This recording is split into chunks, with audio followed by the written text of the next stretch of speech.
um, President Liberto Shirley, Vice President Becker, Valcap, Board of Trustees, Deans, Chef Instructors, teachers and fellow graduates, good evening.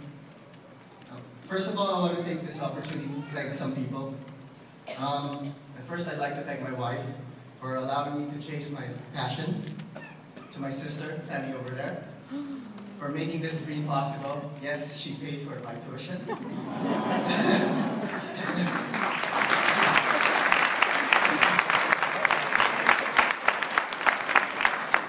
my family and friends, for always pushing me to do what makes me happy and being happy for me in the process.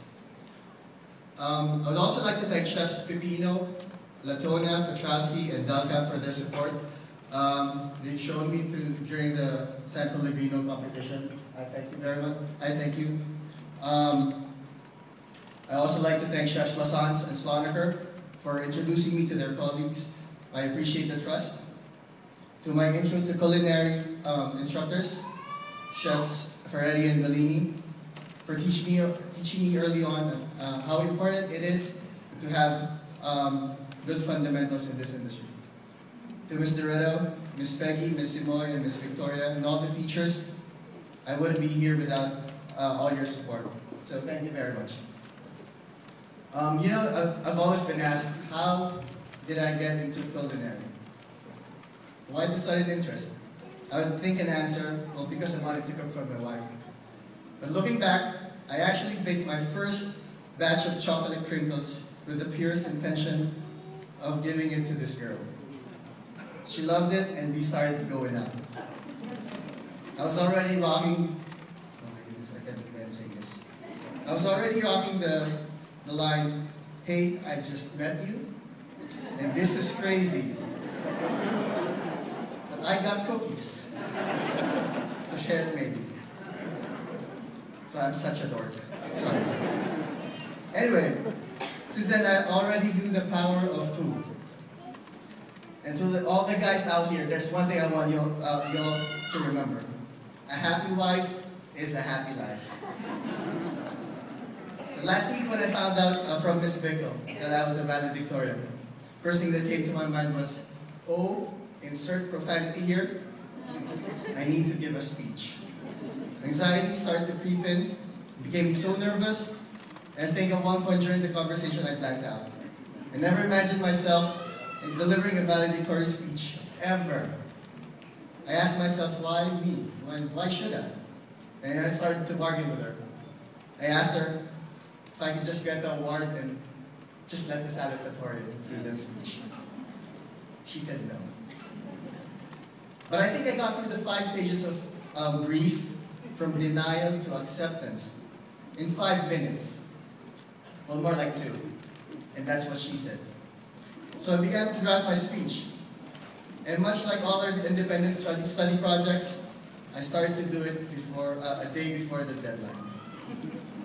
And while I'm writing the speech, it reminds me of the things I've experienced here. My first class ever was with Chef Pepino at 7 a.m.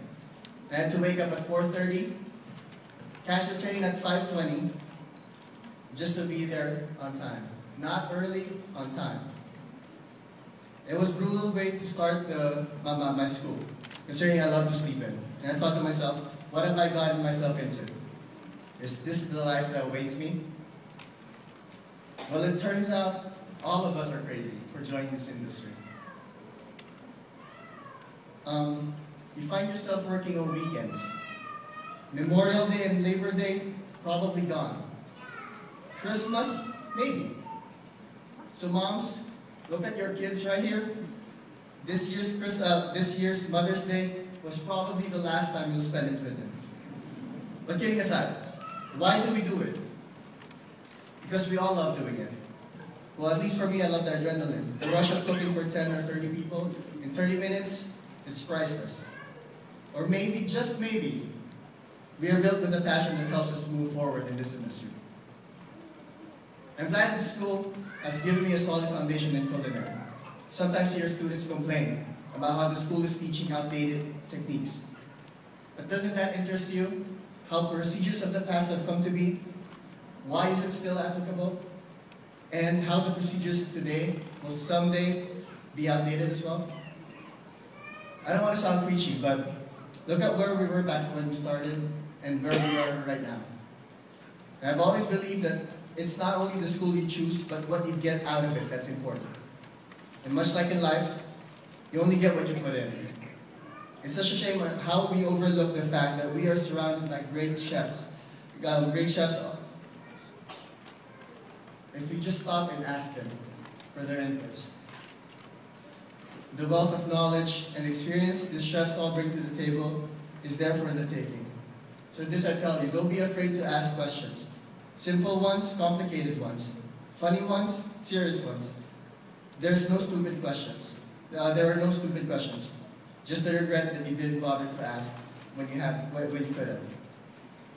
I once read a quote from Tom Wilson. It goes, "Mosquitoes remind us that we are not high up on the food chain as we think." And I think it's so relevant in this industry. One thing I learned is that there will always be someone better than you. Smarter than you, better at knife skills, or better at cake decorating. And the list goes on. It's the truth. We can't all be the next Thomas Keller, Heston Blumenthal, or Eric Rivera. But what we should strive for is to be the best version of ourselves. You will always be the first version of yourself. Be the first Josh Tumbo. Be the first Constance de Uriarte. And for the record, there will only be one Jake Herman, who apparently cannot be here tonight because he had to watch Batman. His words, not mine. I'd like to also say that to put yourself in a position to succeed and surround yourself with people who will allow you to succeed. Follow your passion. You can never go wrong if you're doing what your heart desires. Success comes naturally for someone who truly loves what he's doing. Take criticisms and take them graciously, I hope. Learn from them and take it with a grain of salt. There's always room for improvement. Be current, but execute with proper technique. After all, this does put your signature on the dish. Be resilient. If life gives you lemons, make lemon meringue pie. Enough of those lemonades, it's so boring. I read somewhere the line, "No one's life is a smooth sail. We all come into stormy weather. But it's this adversity, and more specifically, our resilience that makes us strong and successful." Life is full of unlimited possibilities. And finally, I know you won't remember much of my speech, and I don't expect you to. But if there's one thing you should remember, it's hot as balls in the kitchen. Thank you, and good evening.